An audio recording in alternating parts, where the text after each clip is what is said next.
Okey, anak-anak murid cikgu semua, tadi kita dah belajar.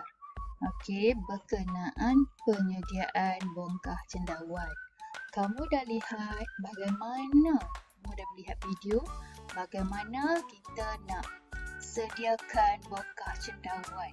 Okey, jadi untuk aktiviti seterusnya, cikgu nak bawa pula kamu melihat cara-cara membuat penggalak tumbuhan.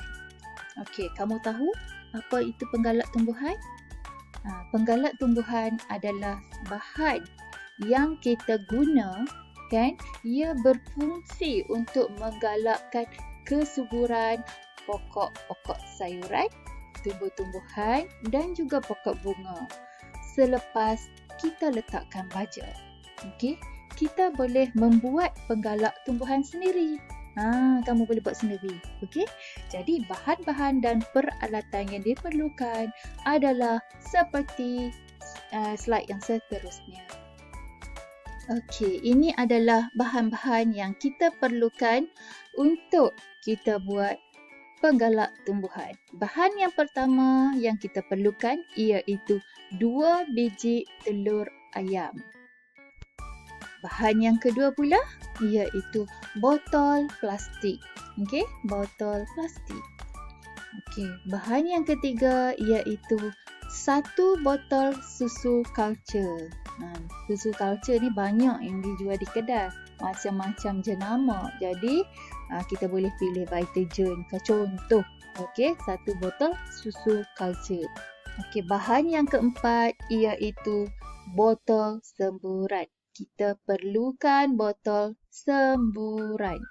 Okey, kita dah lihat 4 bahan yang diperlukan. Okey, senang saja ya murid-murid semua.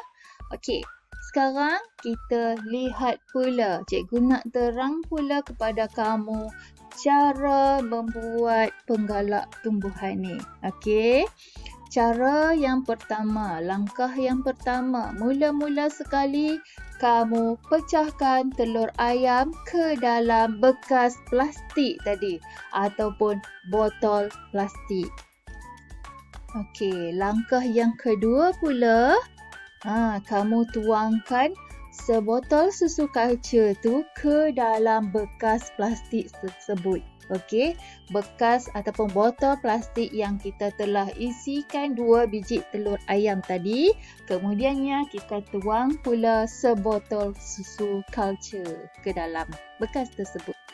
Okey, langkah yang ketiga pula, bahan-bahan tadi kamu goncang. Tutup bekas tu, botol plastik tu, kamu goncang sehingga sebati dan larut. Dan simpan di dalam suhu bilik selama 3 hari. Okey, sebab apa kita perlu simpan dalam suhu bilik? Okey, kita perlu simpan dalam suhu bilik sebab suhu bilik adalah suhu yang tidak terlalu panas dan juga suhu yang tidak terlalu sejuk. Jadi, ini untuk mengelak bahan yang kita buat tadi, elak dia daripada rosak. Okey. Okey, untuk langkah seterusnya, langkah yang keempat, kamu buka penutup bekas plastik. Penutup bekas plastik tu perlu dilonggarkan. Dibuka pelan-pelan agar gas-gas yang terhasil dapat keluar. Jangan buka terlalu cepat, buka perlahan-lahan. Gas tu akan keluar perlahan-lahan. Okey, baiklah anak-anak murid cikgu.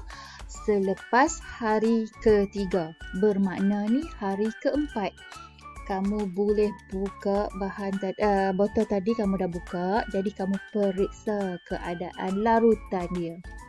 Jadi, kamu ambil 2 hingga 3 sudu larutan tersebut dan tambahkannya dengan 1 liter air ke dalam botol penyembur.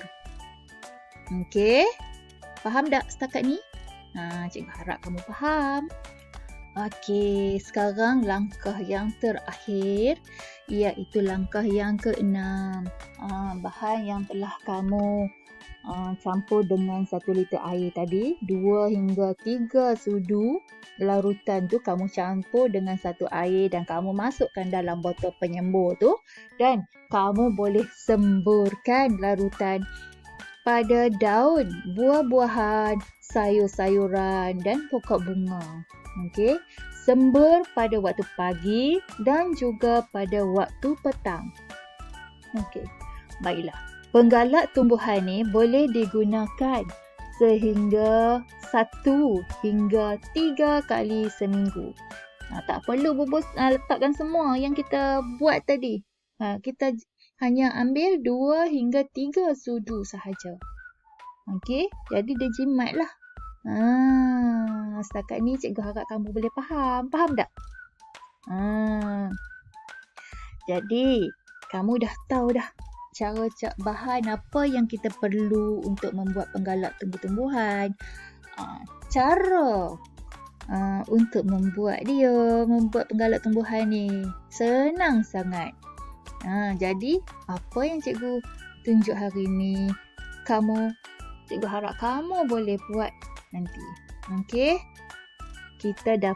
Kamu dapat jimatkan kos. Tak perlu beli penggalak tumbuhan di kedai. Sebab kita boleh buat sendiri. Dah siap. Okey. Boleh je anak-anak murid cikgu? Pandai semua. Okey. Okey, selamat mencuba. Yang kita belajar hari ni, kamu boleh buat di rumah nanti. Terima kasih. Itu saja daripada cikgu. Pandai.